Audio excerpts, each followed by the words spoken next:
Hey, salut et bienvenue sur notre chaîne. Dans cette vidéo d'aujourd'hui, comme vous l'avez vu dans le titre, nous allons parler d'éducation financière. Comme on le sait tous, l'argent est un élément très important, très utile dans la vie de chacun de nous. Je dirais même dans la survie de chacun de nous. Mais malheureusement, c'est le sujet dont on en parle le moins. Du moins à l'école, on ne nous a pas appris grand chose quand il s'agit d'argent. On ne nous a pas appris, par exemple, comment on fait pour gagner de l'argent, beaucoup d'argent, je dirais, comment on fait pour le conserver et comment on fait pour l'investir, le faire fructifier. On ne nous a rien appris de tout ça. C'est ce qui a mené des spécialistes comme Robert Kiyosaki à encourager chacun de nous à s'intéresser, à s'occuper, sinon à prendre son éducation financière en main. C'est ce qui m'amène à faire cette vidéo. C'est une série de 3 ou 4 vidéos qui va parler uniquement que d'éducation financière. Et donc si tu es tombé sur cette vidéo, ce n'est pas le fait du hasard. Je t'invite à rester jusqu'à la fin, mais surtout à t'abonner pour pouvoir profiter des autres vidéos à venir. Le premier point que je vais aborder parlant d'éducation financière qui est pour moi utile, important à savoir, c'est de savoir que les riches ne travaillent pas pour de l'argent, mais il faut en sorte que l'argent travaille pour eux. Cette idée vient de Robert Kiyosaki. Il dit quoi? Que les riches ne travaillent pas pour l'argent. Ils créent des business, des services, des systèmes, des mécanismes qui leur permettent de générer, de gagner de l'argent, même quand ils sont en train de dormir, c'est-à-dire en leur absence. Et c'est à ce titre réellement que tu peux aspirer à la richesse financière. Et donc, si tu veux être riche financièrement, il faut te mettre dans cette logique, créer un système, un business qui ne requiert pas forcément ta présence, mais qui te permet de gagner de l'argent à ton absence. Comme l'a dit Warren Buffett, qui est considéré comme l'un des plus grands businessmen des États-Unis, il dit que si tu n'es pas capable de générer de l'argent quand tu dors, c'est que tu ne faut pas aspirer à la richesse. Donc si tu n'es pas capable de gagner de l'argent, même quand tu es en train de dormir, c'est-à-dire en ton absence, c'est qu'il te sera difficile d'être riche. Donc si tu veux être riche, tu sais ce qu'il y a à faire. D'où les riches ne travaillent pas pour l'argent, mais il faut en sorte que l'argent travaille pour eux. Deuxième élément très important à savoir, c'est que si tu aspires à la richesse financière, toujours selon Robert Kiyosaki, il faut t'intéresser à ton éducation financière.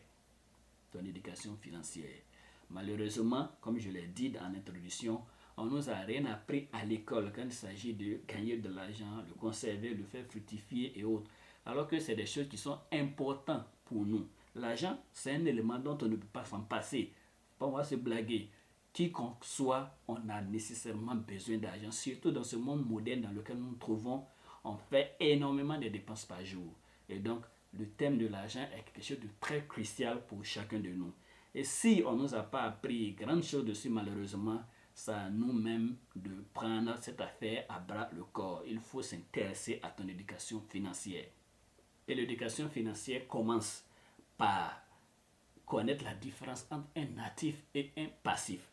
Un actif, c'est l'ensemble des biens et créances qui permet de mettre de l'argent de votre poche, et le contraire, c'est ça le passif, c'est-à-dire l'ensemble des biens et créances qui enlèvent de l'argent de votre poche. En français, c'est-à-dire que tous les achats que tu fais, qui ne fait que diminuer ton argent, ou à partir du moment où tu achètes un article, ça ne fait que baisser en valeur, c'est que là, tu as acheté un passif. Ce que je veux qu'on comprenne, c'est que chaque fois que tu te retrouves en train de faire un achat, pose-toi la question, est-ce que c'est un actif que je suis en train d'acheter ou un passif? Si c'est un passif, est-ce que ça vaut la peine que je fasse cet achat? Surtout ceux qui font les achats qu'on dit achats impulsifs, c'est-à-dire tu ne réfléchis pas, tu passes sur un article, ça t'intéresse, paf, tu achètes. Ça, c'est une très mauvaise habitude. Et dans les livres, il est dit que ça dénote d'un manque d'intelligence financière. Et si tu n'es pas intelligent financièrement, tu ne réussiras pas financièrement. C'est simple. Si tu n'es pas intelligent à l'école, il te sera difficile de réussir à l'école. Si tu n'es pas intelligent dans la vie, il te sera difficile de réussir dans la vie. Donc, il faut faire des achats intelligents. Donc, à partir de maintenant, tu passes, tu vois un article. Ça te pousse d'acheter. Demande-toi, est-ce que j'ai réellement besoin de ça? Même si tu penses que tu as besoin de ça, ça te va bien, ça te permettra d'être à l'aise, tu vas porter à telle cérémonie. Est-ce qu'il n'y a pas autre habit que tu pourras porter qui te coûte moins cher que ça? Et l'autre astuce aussi, c'est que quand tu te retrouves en train de faire un achat impulsif, il faut te donner quelques reculs et donne-toi 1 ou 2 jours ou même une semaine. Si en une semaine, l'article que tu voulais acheter, tu tiens toujours à cœur, c'est que quelque part, c'est quelque chose dont tu as besoin, tu peux aller l'acheter. Mais il faut éviter les achats impulsifs. Donc, faisons attention au type de dépenses que nous faisons. Savoir la différence entre un actif et un passif. L'actif met de l'argent dans ta poche, le passif enlève de l'argent de ta poche. Deuxième grand point, quand on parle d'éducation financière, je vais aborder une série de 4 grands points, mais qui concernent plus les entrepreneurs ou les gens qui ont envie de devenir entrepreneurs. C'est-à-dire qu'il faut connaître c'est quoi l'investissement. L'investissement, c'est la loi de l'argent qui génère de l'argent, selon Robert Kiyosaki. C'est-à-dire qu'il faut savoir utiliser l'argent pour générer de l'argent, pour gagner de l'argent. C'est ça l'investissement. Et ça passe par la formation, la lecture de livres sur le sujet de l'investissement, de l'entrepreneuriat, les séminaires de formation, les podcasts. Je te chercher un mentor, quelqu'un qui évolue dans ton domaine, auprès de qui tu vas prendre des conseils. C'est ça l'investissement. Et la série sur le gâteau, il faut mettre la main dans la pâte. C'est-à-dire qu'il faut faire des investissements, prendre le risque d'investir, mais faire des investissements justes. Le troisième point, parlant d'éducation financière, il faut connaître le marché. Quand tu décides d'investir dans un service, il faut connaître à quel type de clientèle est-ce que tu as affaire. Il faut savoir, il faut mener une petite enquête au préalable sur ton activité avant de t'investir dans ce domaine. L'autre élément, c'est de connaître la loi qui est liée à l'activité que tu veux faire. Tu veux faire de l'élevage de poulet. Quelle est la loi relative à l'élevage de poulet dans le pays dans lequel tu te trouves? Cela te donnera des avantages fiscaux et aussi te permettra d'éviter certaines erreurs qui vont faire que tu seras opposé à l'État. On est tous d'accord. Personne ne peut gagner un combat contre l'État. Donc, ça ne vaut pas la peine de te frotter à lui.